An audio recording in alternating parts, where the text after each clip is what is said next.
We got another lawsuit, y'all, for Diddy. This time, apparently he did something in 1991 during the New York City Stampede. Pascal, you are now rocking with that dude Pascal. What's up? The New York Stampede is an absolute travesty and is an absolute tragic situation that happened in 1991. It was an event that Diddy was putting together. And of course, a bunch of people lost their lives. It was absolutely horrendous and made those individuals rest in peace. But now there's a victim that's now connecting everything to the Stampede in 1991 at this particular event that he was putting together. This is very interesting, guys, and we got to take a look at this article. A new lawsuit. 2 lawsuits yesterday that got dropped. One by Ariel Mitchell Kidd with a radio contest winner. And then now we got another one from Tony Busby with this woman connecting him or connecting this particular crime to this actual stampede that happened in 1991. Let's take a look at this, guys. This is crazy. And of course, if I'm correct, his lawyers did speak out after this allegation and this lawsuit dropped. So he's facing a new allegation, one that dates back before he was famous. And the alleged victim says it went down during an already infamous New York City event. The accuser, who's filing as a Jane Doe, says she was attending a December 1991 charity basketball event at the City College of New York, which was co-sponsored by a then up-and-coming producer, Sean Puffy Combs, or the Diddler.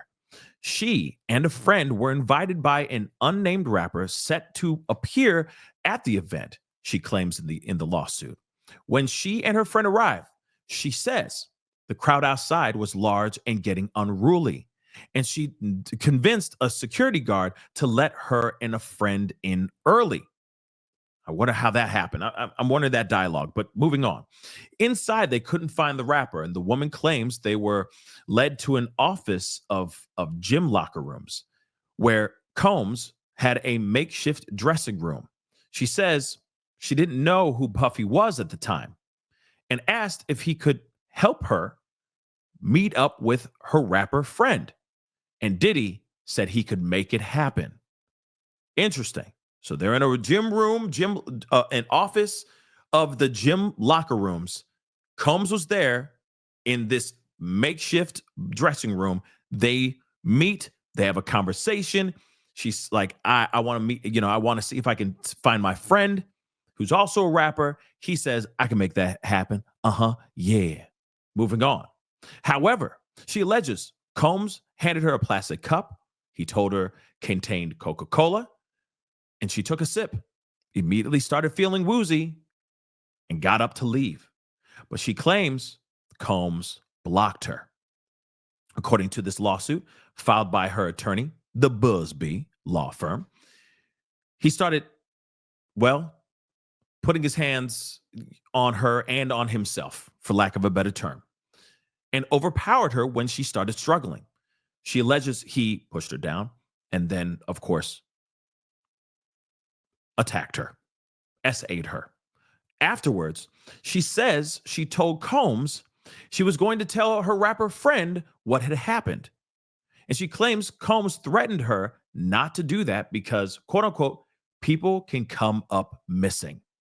Yeesh. The accuser says Combs then left to deal with something at the event, and she found her friend, and they made their exit. In the suit, she says the scene outside was chaotic and people were running in every direction. She's referring to a stampede that broke out because in 1991, or at this 1991 event, it was oversold. 9 people ended up losing their lives, and many more were injured.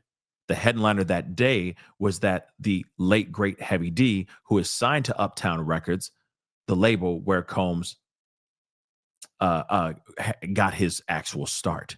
Okay. Of course, they reached out for comment, but now, so apparently Heavy D was supposed to be there. I guess he was the headliner for that whole situation. And then, of course, all hell breaks loose. 9 people lose their lives. And of course, may they rest in peace.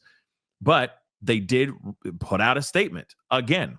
And of course, they're going to continue putting out statements, and they're all going to pretty much say the same thing. This one's going to sound a lot familiar, but they basically are saying, like, all of this is BS. This is ridiculous, demonstrably false.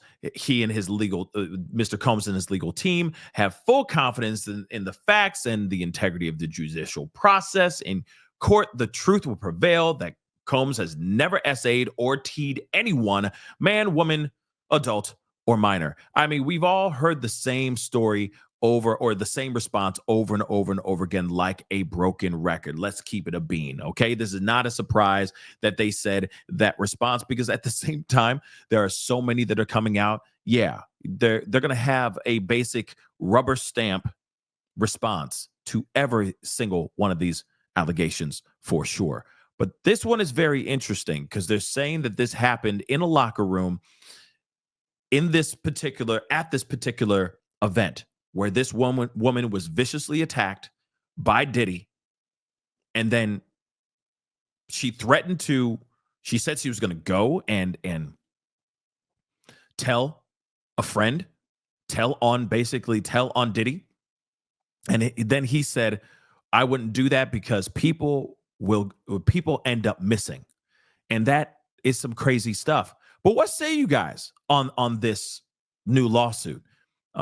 This one's pretty wild too. And I'm wondering, it's 1991. I'm not sitting here saying that, oh, it happened so long ago. Why, how could it be true? No, I'm just saying that there's a lot of factors. And I'm wondering, the security guard that let her in, her and her friend in.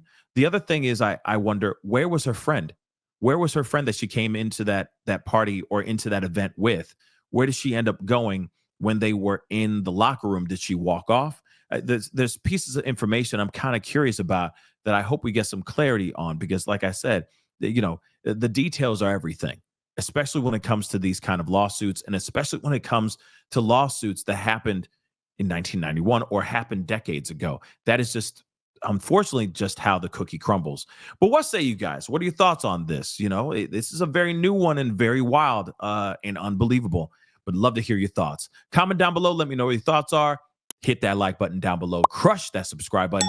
We'll be talking soon. Be good to yourselves. Be good to one another. Man, this one's crazy. Another crazy one. And what else is new? We're going to get a lot more crazy ones for sure. This is the Pascal Show. Bye. Pascal, you are now rocking with that dude Pascal. We be going wild.